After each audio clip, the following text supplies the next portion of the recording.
Hello guys, welcome. ഇന്ന് നമ്മൾ ലിനക്സിൻ്റെ കുറച്ച് ബേസിക് ആയിട്ടുള്ള കമാൻഡ്സിനെ പറ്റിയിട്ടാണ് ഇന്നത്തെ വീഡിയോയ്ക്കകത്ത് നമ്മൾ ഡിസ്കസ് ചെയ്യാൻ പോകുന്നത്. ഞാനിപ്പോൾ ഇത് ചെയ്യുന്നത് ടെർമക്സിൻ്റെ അകത്താണ്. ടെർമക്സിൻ്റെ അകത്ത് എങ്ങനെയാണ് കാലി നെറ്റ്ഹണ്ടർ ഇൻസ്റ്റാൾ ചെയ്യുന്നത് എന്നൊക്കെ ഉള്ള ഒരു വീഡിയോ ഞാൻ മുമ്പ് ചെയ്തിട്ടുണ്ട്. കണ്ടിട്ടില്ലാത്തവർ ആ വീഡിയോ കണ്ടിട്ട് വരിക. ഇപ്പോൾ ഇതിൽ NH എന്ന് ടൈപ്പ് ചെയ്ത് ഞാൻ ആ കാലിയിലേക്ക് ലോഗിൻ ആയിട്ടുണ്ട്. ഇനി sudo su എന്ന് കൊടുത്തിട്ട് ഞാൻ റൂട്ട് യൂസർ ആവുകയാണ്. ഓക്കെ, അപ്പോൾ നിങ്ങൾക്ക് കാണാം ഞാനിപ്പോൾ റൂട്ട് യൂസർ ആയിട്ടുണ്ട്. ഇനി നമ്മൾ ആദ്യമേ നോക്കാൻ പോകുന്നത്, നമുക്കിപ്പോൾ ഒരു ഡയറക്ടറി നമുക്ക് ക്രിയേറ്റ് ചെയ്യണം. ഓക്കെ എന്ന് വിചാരിക്കുക. അപ്പോൾ നമുക്കൊരു ഡയറക്ടറി ക്രിയേറ്റ് ചെയ്യാൻ വേണ്ടിയിട്ടുള്ള ആ ഒരു കമാൻഡ് നമുക്ക് അറിയത്തില്ല. അപ്പോൾ ആ ഒരു കമാൻഡ് നമുക്ക് എങ്ങനെ കണ്ടുപിടിക്കാം എന്നാണ് ഞാൻ നോക്കുന്നത്. അപ്പോൾ ഇതിനായിട്ട് നമ്മൾ മാൻ എന്നടിക്കുക, സ്പേസ് ഇടുക, -k കൊടുക്കുക, എന്നിട്ട് ഡയറക്ടറി എന്ന് കൊടുക്കുക. ഇവിടെ ആ ഒരു -k കൊടുക്കുന്നത് കീവേഡ് എന്ന് സൂചിപ്പിക്കാനാണ്. അതായത് ആ ഡയറക്ടറി എന്നുള്ള ആ ഒരു കീവേഡ് വെച്ചിട്ട് ഉള്ള കമാൻഡ്സ് സെർച്ച് ചെയ്യണം എന്നാണ് ആ -k ഡയറക്ടറി എന്നുകൊണ്ട് ഉദ്ദേശിക്കുന്നത്. അപ്പോൾ ഇപ്പോൾ നിങ്ങൾക്ക് കാണാം ഒരു ലിസ്റ്റ് വന്നിട്ടുണ്ട്. ഇതിൻ്റെ അകത്ത് ഫുള്ളും ആ ഒരു ഡയറക്ടറി ആയിട്ട് റിലേറ്റഡ് ആയിട്ടുള്ള കമാൻഡ്സ് ആണ്. അതായത് ഡയറക്ടറി ക്രിയേറ്റ് ചെയ്യാനും റിമൂവ് ചെയ്യാനും അങ്ങനെയൊക്കെയുള്ള കാര്യങ്ങൾക്കുള്ള കമാൻഡ്സ് ആണ്. അപ്പോൾ അതിൻ്റെ അകത്ത് അപ്പം നിങ്ങൾക്ക് കാണാം ക്രിയേറ്റ് എ ഡയറക്ടറി എന്നുള്ളതിൻ്റെ നേരെ mkdir. ഓക്കെ, അപ്പോൾ ആ ഒരു കമാൻഡ് നമുക്ക് കിട്ടി. ആ കമാൻഡ് ഉപയോഗിച്ചാണ് ഈ ഒരു ഡയറക്ടറി ക്രിയേറ്റ് ആക്കുന്നതെന്ന് നമുക്ക് മനസ്സിലായി. ഇനി നമുക്ക് ആ ഒരു mkdir എന്ന് പറയുന്ന ആ ഒരു കമാൻഡ് അതിൻ്റെ യൂസേജ് എങ്ങനെയാണെന്ന് നമുക്കറിയില്ല.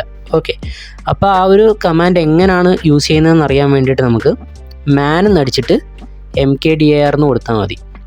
ഓക്കെ, മാൻ എന്ന് പറഞ്ഞു കഴിഞ്ഞാൽ മാനുവൽ പേജ് എന്നാണ് വരുന്നത്. അപ്പോൾ mkdir എന്ന് പറയുന്ന ആ ഒരു കമാൻഡിൻ്റെ മാനുവൽ പേജ് പോപ്പപ്പായി വരുന്നതായിരിക്കും. അതിൻ്റെ യൂസേജും ഡിസ്ക്രിപ്ഷനും അങ്ങനെയുള്ള ഇതൊക്കെ ആയിട്ട് ആ ഒരു മാനുവൽ പേജ് പോപ്പപ്പായി വരുന്നതായിരിക്കും. അപ്പോൾ നിങ്ങൾക്ക് കാണാം mkdir മേക്ക് ഡയറക്ടറീസ്, അതായത് അതിൻ്റെ യൂസ് എന്ന് പറയുന്നത് ഡയറക്ടറീസ് ഉണ്ടാക്കാനാണ്. പിന്നെ ആ ഒരു mkdirൻ്റെ യൂസേജ് mkdir എന്ന് കൊടുക്കുക, സ്പേസ് കൊടുത്തിട്ട് ഓപ്ഷൻ കൊടുക്കുക, പിന്നെ സ്പേസ് കൊടുത്തിട്ട് ആ ഒരു ഡയറക്ടറിയുടെ നെയിം കൊടുക്കുക. ഓക്കെ, അപ്പോൾ ഇങ്ങനെ അതിനെ പറ്റിയിട്ടുള്ള ഡീറ്റെയിൽസ്, ആ ഒരു കമാൻഡിൻ്റെ ഡീറ്റെയിൽസ് നമുക്ക് ഇതിൽ നിന്ന് മനസ്സിലാക്കാൻ പറ്റുന്നതായിരിക്കും. ഇനി ക്യൂ ഞെക്കുവാണെങ്കിൽ ഈ ഒരു മാനുവൽ പേജിൽ നിന്ന് നമ്മൾ ക്വിറ്റ് ആവുന്നതായിരിക്കും. അപ്പോൾ നമുക്ക് mkdir എന്ന് പറയുന്ന കമാൻഡിൻ്റെ ആ ഒരു യൂസേജ് നമുക്ക് കിട്ടിയിട്ടുണ്ട്. ഇനി നമുക്കത് അപ്ലൈ ചെയ്ത് നമുക്കൊരു ഡയറക്ടറി ക്രിയേറ്റ് ചെയ്യാം. ഇനി നമുക്ക് mkdir സ്പേസ് ch എന്ന് കൊടുത്തിട്ട് നമുക്ക് ch എന്ന് പറയുന്ന ഒരു ഡയറക്ടറി നമുക്ക് ക്രിയേറ്റ് ചെയ്യാം. നമുക്ക് നേരത്തെ ആ ഒരു മാൻ mkdir നിന്ന് നമുക്ക് ആ mkdirൻ്റെ യൂസേജ് നമ്മൾ കണ്ടുപിടിച്ചു. എന്നിട്ട് നമ്മൾ അത് ഉപയോഗിച്ച് mkdir സ്പേസ് ch എന്ന് കൊടുത്ത് നമ്മളിവിടെ ഒരു ഡയറക്ടറി ക്രിയേറ്റ് ആക്കുവാണ്. നമുക്ക് ആ ഒരു ഡയറക്ടറി അവിടെ ക്രിയേറ്റ് ആയിട്ടുണ്ടോ ഓക്കെ എന്ന് നമുക്കറിയാൻ വേണ്ടിയിട്ട് നമ്മൾ ഈ ഒരു home/kali എന്ന് പറയുന്ന ഒരു ഡയറക്ടറിക്കകത്താണ് ഇപ്പോൾ നമ്മൾ നിൽക്കുന്നത്. ഓക്കെ, നമുക്ക് മുകളിൽ നോക്കുമ്പോൾ നമുക്ക് കാണാം home/kali. ഓക്കെ, അപ്പോൾ ആ ഒരു ഡയറക്ടറിക്കകത്താണ് നമ്മൾ നിൽക്കുന്നത്. അപ്പോൾ ഈ ഡയറക്ടറിക്കകത്ത് കണ്ടൻസ് ലിസ്റ്റ് ചെയ്യാൻ വേണ്ടിയിട്ട് നമുക്ക് ls എന്ന് പറയുന്ന കമാൻഡ് നമുക്ക് ഉപയോഗിക്കാം.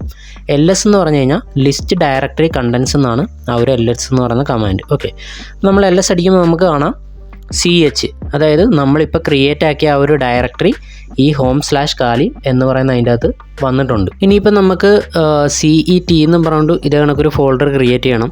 എന്നിട്ട് ആ cet എന്ന് പറയുന്ന അതിൻ്റെ സബ് ഫോൾഡറായിട്ട് 2 ഫോൾഡറും കൂടെ നമുക്ക് ക്രിയേറ്റ് ചെയ്യണം എന്ന് വിചാരിക്കുക. ഓക്കെ, അപ്പോൾ അതിന് നമുക്ക് എങ്ങനെ ഈ ഒരു mkdir എന്ന് പറയുന്ന കമാൻഡ് ഉപയോഗിച്ച് നമുക്ക് ക്രിയേറ്റ് ചെയ്യാം എന്നാണ് നമ്മളിപ്പോൾ നോക്കാൻ പോകുന്നത്. ഇതിന് വേണ്ടിയിട്ട് mkdir എന്ന് കൊടുക്കുക, സ്പേസ് ഇടുക, -p കൊടുക്കുക, അതായത് പേരൻ്റ് ആയിട്ട് എന്നാണ് ഉദ്ദേശിക്കുന്നത്. -p കൊടുത്തിട്ട് ആ പേരൻ്റ് ഡയറക്ടറി ഏതാണോ അത് കൊടുക്കുക. ഇപ്പോൾ cet എന്നുള്ളതാണ് ഞാൻ ഉദ്ദേശിക്കുന്ന പേരൻ്റ് ഡയറക്ടറി. അതിൻ്റെ സബ്ബായിട്ടാണ് എനിക്ക് cpയും cgയും വരേണ്ടത്. ഓക്കെ, അപ്പോൾ അത് ഞാൻ ഇങ്ങനെ കൊടുക്കുകയാണ്. ഇപ്പോൾ അത് cet എന്നും പറഞ്ഞിട്ടൊരു ഡയറക്ടറി ക്രിയേറ്റ് ആയിട്ട് അതിൻ്റെ അകത്ത് cpയും cg എന്നും പറഞ്ഞിട്ട് 2 ഡയറക്ടറി ക്രിയേറ്റ് ആയിട്ടുണ്ടായിരിക്കും. നമുക്കത് ls അടിച്ച് ചെക്ക് ചെയ്യാം. ഓക്കെ, ls അടിക്കുമ്പോൾ നമുക്ക് കാണാം chും ctയും ഈ home/kali എന്ന് പറയുന്ന ആ ഒരു ഫോൾഡറിൻ്റെ അകത്ത് ഇപ്പോൾ 2 ഡയറക്ടറി വന്നിട്ടുണ്ട്, chും ctയും. ഇനി നമുക്ക് ആ ctക്കകത്ത് അതിൻ്റെ സബ് ഡയറക്ടറീസ് വന്നിട്ടുണ്ടോ എന്ന് അറിയാൻ വേണ്ടിയിട്ട് ctക്കകത്തേക്ക് നമുക്ക് പോകണം. ആ ഡയറക്ടറിക്കകത്തേക്ക് പോയിട്ട് ls അടിച്ചാൽ മാത്രമേ അതിൻ്റെ അകത്തെ കണ്ടൻറ്റ് നമുക്ക് കാണാൻ പറ്റത്തുള്ളൂ. ഓക്കെ, അപ്പോൾ അങ്ങനെ പോകാൻ വേണ്ടിയിട്ടാണ് നമ്മൾ ഈ cd കമാൻഡ് യൂസ് ചെയ്യുന്നത്. അതായത് ചേഞ്ച് ഡയറക്ടറി കമാൻഡ് എന്ന് പറയും. അത് കൊടുത്തു കഴിഞ്ഞാൽ ഇപ്പോൾ നിങ്ങൾക്ക് മുകളിൽ കാണാം home/kali/cet എന്നാണ് വന്നിരിക്കുന്നത്. അതായത് ഇപ്പം നമ്മൾ നിൽക്കുന്നത് ആ CET എന്ന് പറയുന്ന ഡയറക്ടറിയുടെ അകത്താണ്. ഓക്കെ, അതിന് വേണ്ടി ഉപയോഗിച്ച കമാൻഡാണ് CD. ഇനി നമ്മൾ LS അടിക്കുമ്പോൾ നമുക്ക് കാണാം CEGയും CEPയും. ഇപ്പം നമ്മൾ നേരത്തെ ക്രിയേറ്റ് ആക്കിയ 2 സബ് ഡയറക്ടറീസ് ഈ CET എന്ന് പറയുന്ന ആ ഒരു ഡയറക്ടറിക്കകത്ത് ക്രിയേറ്റ് ആയിട്ടുണ്ട്. ഓക്കെ, അപ്പോൾ MKDIRൻ്റെ യൂസേജ് ഈ ഡയറക്ടറീസ് ഇങ്ങനെ ക്രിയേറ്റ് ചെയ്യാൻ വേണ്ടിയിട്ടാണ് MKDIR, അതായത് മേക്ക് ഡയറക്ടറി എന്ന് പറയുന്ന ആ ഒരു കമാൻഡ് നമ്മൾ യൂസ് ചെയ്യുന്നത്. ഇനി നമ്മൾ LS-L എന്ന് അടിച്ചു കഴിഞ്ഞാൽ ഈ CEGയും CEPയും നമുക്കൊരു പുതിയ ലൈൻസിലായിട്ട് അത് ഡിസ്പ്ലേ ചെയ്യും. ഓക്കെ, ഇനി നമ്മൾ CD സ്പേസ് മൈനസ് എന്ന് കൊടുക്കുകയാണെങ്കിൽ നമ്മൾ ഒരു ഡയറക്ടറി ബാക്ക്വേഡ് പോകുന്നതായിരിക്കും. ഓക്കെ, അപ്പോൾ ഇപ്പം നമ്മൾ അത് കൊടുത്തപ്പോൾ നമുക്ക് കാണാം നമ്മൾ CET എന്ന് പറയുന്ന ഡയറക്ടറിയിൽ നിന്ന് നമ്മൾ പുറത്തേക്ക് പോയിട്ട് പിന്നെയും നമ്മൾ home/kali എന്ന് പറയുന്ന അതിലാണ് നമ്മളിപ്പോൾ നിൽക്കുന്നത്. അതിൻ്റെ അകത്ത് കണ്ടൻറ്റ് നമുക്ക് കാണാം CEHും CETയും. ഓക്കെ, ഇനി നമ്മൾ CEH എന്ന് പറയുന്ന ആ ഒരു ഡയറക്ടറിക്കകത്തേക്ക് പോയിട്ട് അതിൻ്റെ അകത്ത് നമ്മളൊരു ടെക്സ്റ്റ് ഫയൽ ക്രിയേറ്റ് ചെയ്യാൻ പോവുകയാണ്. ഓക്കെ, CEH എന്ന് പറയുന്ന ഡയറക്ടറിക്കകത്ത് ഒരു ടെക്സ്റ്റ് ഫയൽ ക്രിയേറ്റ് ചെയ്യാൻ പോവാണ്. അപ്പോൾ അതിനായിട്ട് നമ്മൾ CD എന്ന് അടിച്ച് CH എന്ന് പറയുന്ന ഡയറക്ടറിക്കകത്ത് കയറി ഇനി നമ്മൾ ടെക്സ്റ്റ് ഫയൽ ക്രിയേറ്റ് ചെയ്യാൻ വേണ്ടി നമ്മൾ ഉപയോഗിക്കുന്ന കമാൻഡാണ് ഈ ഒരു ടച്ച് എന്ന് പറയുന്ന കമാൻഡ്. ഓക്കെ, ടച്ച് എന്ന് പറയുന്ന കമാൻഡ് ഉപയോഗിച്ചാണ് നമ്മൾ ടെക്സ്റ്റ് ഫയൽ മാത്രമല്ല അങ്ങനെയുള്ള പല ടൈപ്പ് ഫയലും ബൈനറി ഫയലും അങ്ങനെയുള്ള എല്ലാ ടൈപ്പ് ഫയൽസും ക്രിയേറ്റ് ചെയ്യുന്നത് ടച്ച് എന്ന് പറയുന്ന കമാൻഡ് ഉപയോഗിച്ചാണ്. അപ്പോൾ നമ്മൾ ആ CH എന്ന് പറയുന്ന ആ ഒരു ഫോൾഡറിൻ്റെ അകത്ത് നമ്മൾ ടച്ച് എന്ന് കൊടുത്തിട്ട് ch.txt എന്ന് പറഞ്ഞൊരു ഫയൽ നമ്മൾ ക്രിയേറ്റ് ചെയ്യുകയാണ്. ഓക്കെ, ഇനി നമുക്ക് LS അടിച്ച് കഴിഞ്ഞാൽ നമുക്ക് കാണാം ch.txt എന്ന് പറഞ്ഞൊരു ഫയൽ അവിടെ ക്രിയേറ്റ് ആയിട്ടുണ്ട്. ഓക്കെ, ഇനി നമുക്ക് ആ ch.txt എന്ന് പറയുന്ന ഒരു ടെക്സ്റ്റ് ഫയലാണല്ലോ. ഓക്കെ, അപ്പോൾ അതിൻ്റെ അകത്ത് നമുക്കൊരു ടെക്സ്റ്റ് ആഡ് ചെയ്യണം. ഓക്കെ, അപ്പോൾ അങ്ങനെ ടെക്സ്റ്റ് നമ്മൾ ആഡ് ചെയ്യാൻ വേണ്ടിയിട്ട് ഉപയോഗിക്കുന്ന കമാൻഡാണ് എക്കോ എന്ന് പറഞ്ഞു കഴിഞ്ഞാൽ ഇപ്പോൾ നമ്മൾ എക്കോ കൊടുത്തിട്ട് നമ്മൾ ഡബിൾ കോട്ട്സിൻ്റെ അകത്ത് ഒരു ലൈൻ കൊടുക്കുകയാണ്. ഇപ്പോൾ ഹലോ എന്നുള്ളൊരു സെൻറ്റൻസ് നമ്മൾ കൊടുക്കുകയാണ്. ഡബിൾ കോട്ട്സിൻ്റെ അകത്ത് ആ ഒരു വേർഡ് നമ്മൾ കൊടുക്കുമ്പോൾ അത് ആ കൊടുത്ത വേർഡിനെ ഔട്ട്പുട്ടായിട്ട് തരും. ഓക്കെ, അതാണ് ഈ എക്കോ കമാൻഡ് ചെയ്യുന്നത്. അപ്പോൾ ഈ എക്കോ കമാൻഡ് ഉപയോഗിച്ച് നമുക്ക് എങ്ങനെ ch.txt എന്ന് പറയുന്ന ആ ഒരു ടെക്സ്റ്റ് ഫയലിൻ്റെ അകത്തേക്ക് ആ ഒരു വേർഡ് നമുക്ക് ആഡ് ചെയ്യാം എന്നാണ് നമ്മളിനി നോക്കാൻ പോകുന്നത്. ഇതിനായിട്ട് നമ്മൾ എക്കോ എന്ന് കൊടുത്തതിന് ശേഷം ഡബിൾ കോട്ട്സിൻ്റെ അകത്ത് നമുക്ക് ആഡ് ചെയ്യേണ്ട ആ ഒരു വേർഡ് കൊടുക്കുക. ഇപ്പോൾ ഹലോ എന്നുള്ള വേർഡാണ് ഞാൻ ആ ഒരു ch.txt എന്ന് പറയുന്ന ഫയലിൻ്റെ അകത്തേക്ക് ആഡ് ചെയ്യാൻ പോകുന്നത്. അപ്പോൾ ആ ഒരു വേർഡ് കൊടുക്കുക, എന്നിട്ട് ഗ്രേറ്റർ ദാൻ എന്നുള്ള ആ ഒരു സിമ്പിൾ കൊടുത്തിട്ട് ch.txt, അതായത് നമ്മുടെ ഏത് ഫയലിലേക്കാണോ ആഡ് ചെയ്യേണ്ടത് ആ ഫയലിൻ്റെ പേര് അവിടെ കൊടുക്കുക. അപ്പോൾ ഇത് ചെയ്യുന്നത് എന്താണെന്ന് വെച്ച് കഴിഞ്ഞാൽ ഈ എക്കോ ഹലോ എന്നുള്ളതിൻ്റെ ആ ഒരു ഔട്ട്പുട്ടിനെ ആ ch.txt എന്ന് പറയുന്ന അതിൻ്റെ അകത്തേക്ക് ആഡ് ചെയ്യുകയാണ് ആ ഗ്രേറ്റർ ദാൻ എന്നുള്ള സിമ്പിൾ കൊണ്ട് അവിടെ ഉദ്ദേശിക്കുന്നത്.